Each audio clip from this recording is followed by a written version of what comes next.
দেখেন কি পরিমাণ বালি, এই যে এগুলো সব হয়েছে করকরা বালি। যে অংশটাতে পানি দিছিলাম এটি যে হালকা একটু একটু নরম হয়েছে, আর বাকি যেগুলো দিছে শুধু ওজন বাড়ানোর জন্য। যেমন বৃষ্টি তেমন বাতাস। সামনে তো শীতকাল আসতেছে, তো শীতের ফুল শাকসবজি এগুলো লাগানোর জন্য আগাম মাটি প্রস্তুত করা দরকার।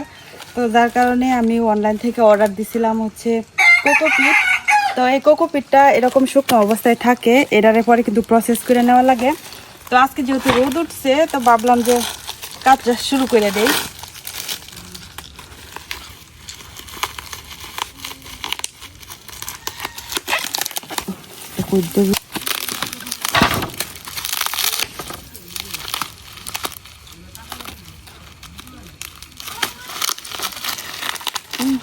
দাও কাছে আনছি না, হাত দিয়ে খোলার চেষ্টা করতেছি কোন দিক থেকে কোন।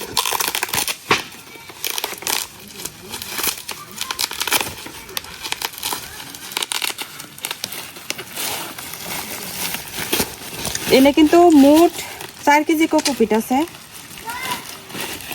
এটা এখন শুকনো অবস্থায় আছে, এটারে কিছুক্ষণ পানিতে ভিজায় রাখা তারপরে রোদে আবার শুকায় নেওয়া লাগবে, তখন কিন্তু অনেকটাই দেখা যাবে। তো এখন আমি এই কোকোপিট গুলা ভিজানোর জন্য এরকম বড় বড় দেখে 2টা বালতি নিয়ে নিতেছি।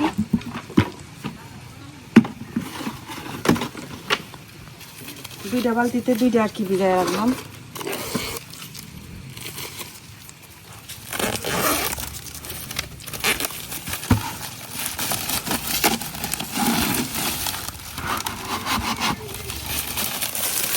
বালতিও ছোট হয়ে গেছে।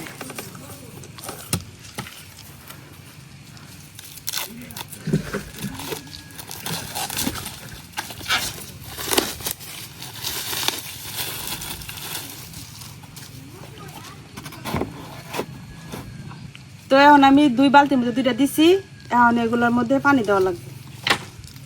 তো পুকুর থেকে পানি নিয়ে আই।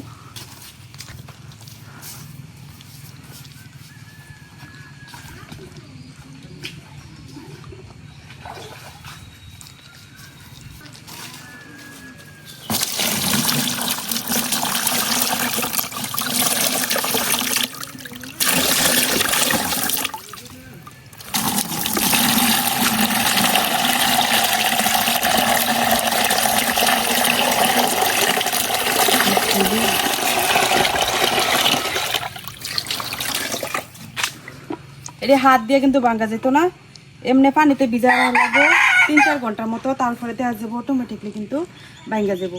আর ওই সময় এগুলো আবার পানি থেকে তুললা তারপর রোদে শুকানি লাগবে।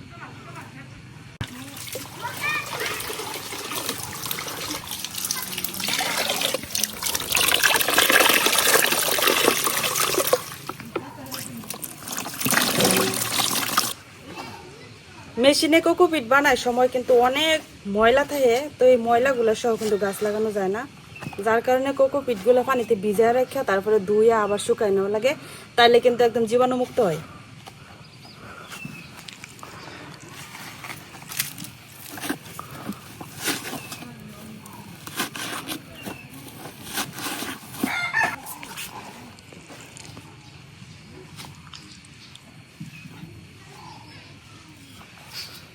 যে অংশটাতে পানি দিছিলাম এটি যে হালকা একটু একটু নরম হয়েছে, এখন এটা ভাঙ্গে আবার নিচে ফেলাই দিতেছি।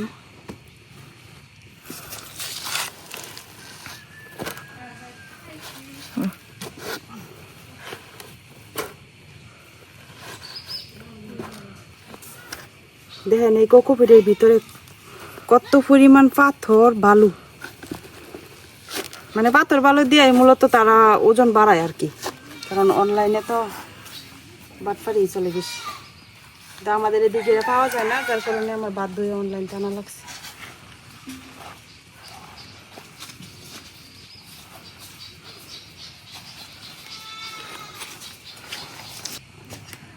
এখন এনে আরো পানি দিয়ে একদম বালতিগুলো বইরা রেখে দেন।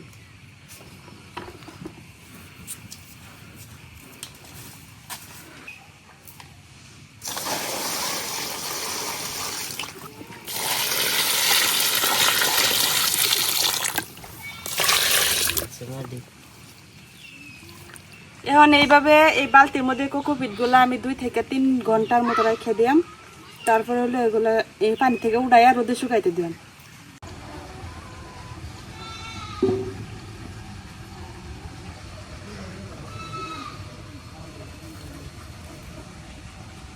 তো 3 ঘন্টা পরে এখন আমার কোকোপিট গুলার কি অবস্থা একটু দেখাই।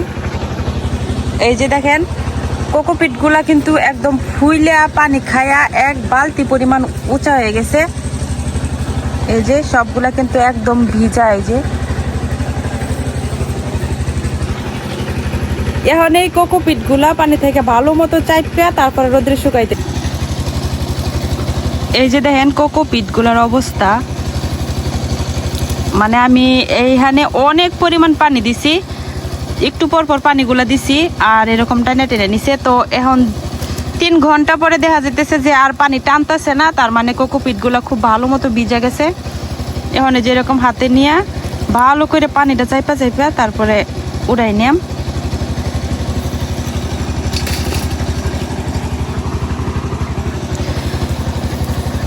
হাত দিয়ে একটু এরকম ওয়াশ করে নিলাম যাতে ধুলাবালিগুলা নিচে পড়ে যায় আর উপরে সুন্দর কোকোপিটটা থাকে।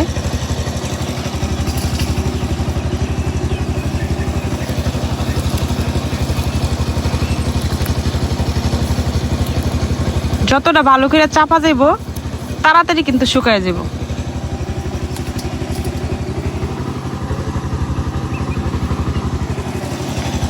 তখন এইভাবেই আমি সবগুলা কোকোপিট বালতি থেকে এরকম চেপে চেপে উঠাই নিলাম।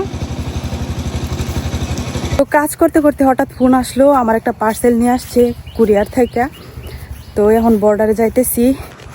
তো এই যে এখন বর্ডারে যাইতেছি তাড়াহুড়া কইরা, কারণ মাত্রই ফোন আসলো। একটা ড্রেস অর্ডার করছিলাম আর কি অনলাইন থেকে, তো ওইটা নিয়ে আসছে, এখন রিসিভ করতে যাইতেছি। এই যে দৌড়াই আইসা পার্সেলটা রিসিভ করলাম। এখন বাড়িতে যাই বাকি কাজটা কমপ্লিট করি।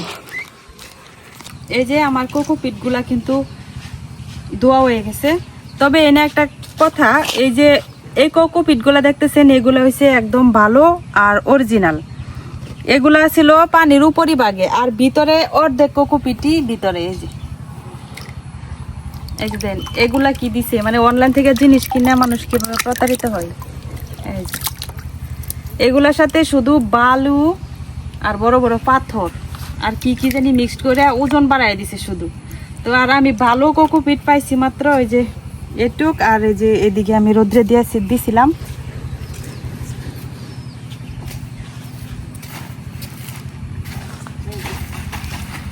মানে এগুলা আমি পাতলা করে এই যে বিছাই দিছি। তো আমি এগুলা বের করতে করতে চিপিয়া আমার রোদ কিন্তু গেছে গা, এখন কিন্তু রোদ গেছে গা। তো এই যে এইটুকু হইতেছে মূল কোকোপিট, আর বাকি যেগুলা দিছে শুধু ওজন বাড়ানোর জন্য। আমি এনে 4 কেজি নিছিলাম, এখন এই পুরাটা মিলাইয়াও 1 কেজি হইত না। তো আমি কোকোপিট গুলা নিছিলাম হচ্ছে দারাজ থেকে। আমি আগেও জানি দারাজের জিনিস ভালো হয় না, কিন্তু মানে অন্য জায়গায় আমি পাইতেছিলাম না, জানিও না, পরে দারাজে পাইছিলাম, এর লেগে তাড়াতাড়ি দারাজ থেকে অর্ডার দিছিলাম। তো এরকম একটা দরা খাইলাম আর কি। আলু দিয়া পাত্তর দিয়া ভিতরে ভরে রাখছে যাতে ওজন হয়, আর কোকোপিট দিছে একটু। আমারে অনেক মানুষ নিষেধ করতো যে বুলেও দারাজ থেকে কিছু অর্ডার দিয়েন না। আমি জানি, তারপরও অর্ডার দিয়া এই যে ধরাটা খাইলাম। কি অবস্থা, এই বালতির ভিতরে অর্ধেক হচ্ছে গিয়া এই যে বালি আর কি কি মিশাইল। এগুলা কি করবাম, এত টাকা দিয়ে কিনে আনছি ফেলাই দিয়াম। এখান থেকে একটু গুলাই মুলাই নিয়ে এত টেয়ার কিনা জিনিসটা ফেলান যাইতো না। এটি সাইকে সুইকে লই এলাই কি তরাটা খাইলাম।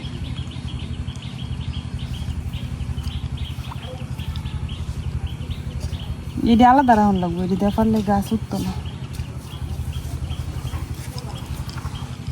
অনেক সাইকে সুইকে এই যে লাস্টে এগুলা বের করছি।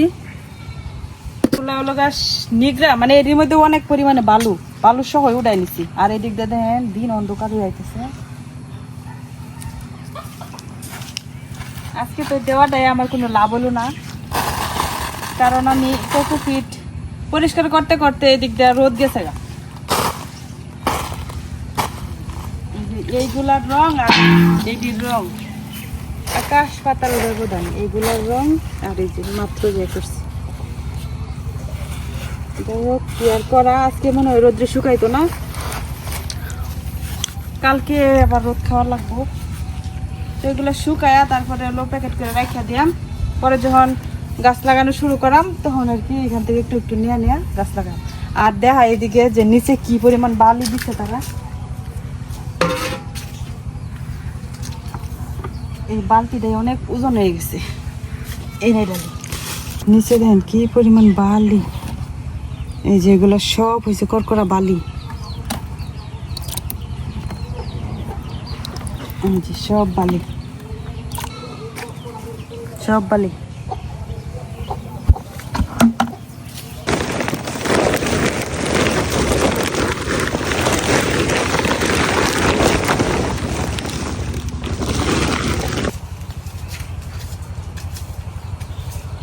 ফুলের গাছের কাটিং বসায় আজকে, তো এখন যাই দিবি।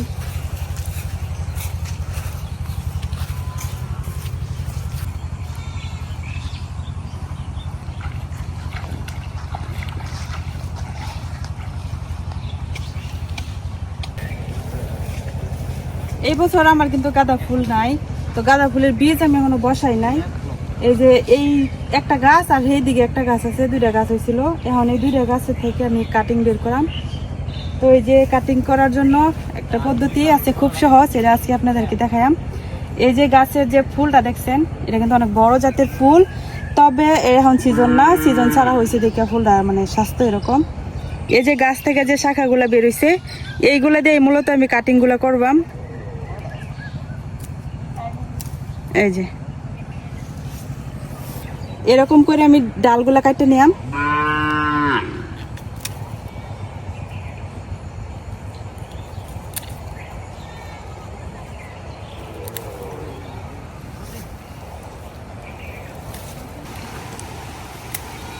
এই গাছ থেকে আমি যতগুলা কাটিং নিছি, এখন এটা হচ্ছে হলুদ ফুল, আরেকটা আছে এটাও হলুদই, সেই গাছ থেকে আরো কিছু কাটিং সংগ্রহ করি। আর এদিকে বৃষ্টি নেমে গেছে কিন্তু এই গাঁদা গাছটার ফুলগুলাও কিন্তু বড় বড়, তো এটা থেকেও আমি কাটিং সংগ্রহ করবাম।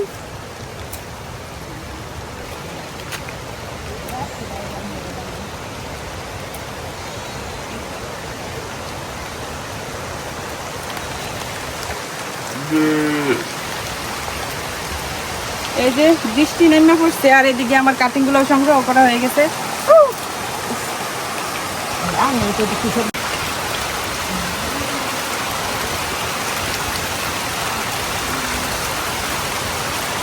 বৃষ্টি নেমে গেছে, এখন এই কাটিং গুলা নিচে যে 2 ইঞ্চি পরিমাণ অংশ আর কি এমনি ডালপালা যা আছে সবগুলা ফালাই এরকম পরিষ্কার করে নেওয়া লাগবো। গাঁদা ফুলের কাটিং থেকে চারা করা কিন্তু খুব সহজ, একটা মাদার গাছ থাকলে কিন্তু অনেক চারা করা যায়। গাঁদা ফুলের কাটিং 2 পদ্ধতিতে খুব সহজে করা যায়, একটা হইতেছে বালুর মধ্যে আর একটা হইতেছে শুধু পানির মধ্যে। এখান থেকে আমি অর্ধেক হলো পানির মধ্যে দিয়ে আমার অর্ধেক বালুর মধ্যে দিয়াম, দেখাম কোনটায় তাড়াতাড়ি শিকড় গজায়। বেশিটা একটু কমে লোক তারপরে যাই।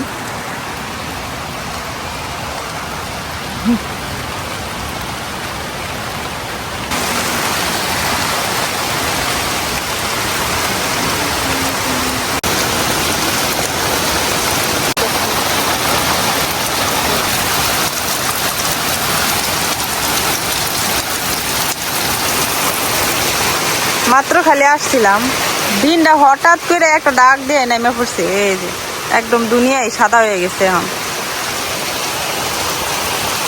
শুরু হয়ে গেছে, যার কারণে এই কাটিং এর ভিডিওটা মনে হয় না নিতে পারবো, কারণ বৃষ্টি কমলে সন্ধ্যা হইব, ওই সময় আমি বালু কালেক্ট করে কাটিং বসাইতে বসাইতে কিন্তু ভিডিও করতে পারতাম না। তো যার কারণে আজকে আর কাটিং বসানোর ভিডিওটা দিতে পারতাছি না, তার জন্য দুঃখিত, কিন্তু আপডেট আমি পরবর্তীতে অবশ্যই দেখাবো।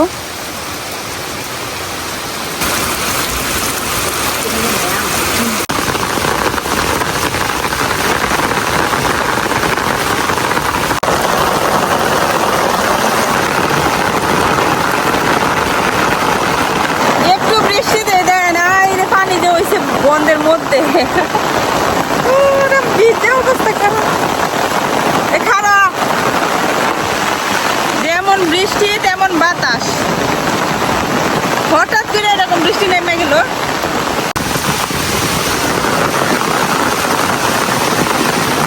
বৃষ্টির জন্য আটকে গেছি। এখন এই যে গাছগুলা লাগানিটা আপনাদেরকে দেখাইতে পারতাম না, তো পরবর্তী ভিডিওতে আমি অবশ্যই এটার আপডেট দিলাম যে কাটিংগুলো থেকে কিরকম চারা বেরোইছে আর বালু না পানি কোন কাটিংয়ে ভালো চারা বেরোয়। তো আজকের জন্য ব্লগটা এই পর্যন্তই। সবাই ভালো থাকবেন, আল্লাহ হাফেজ।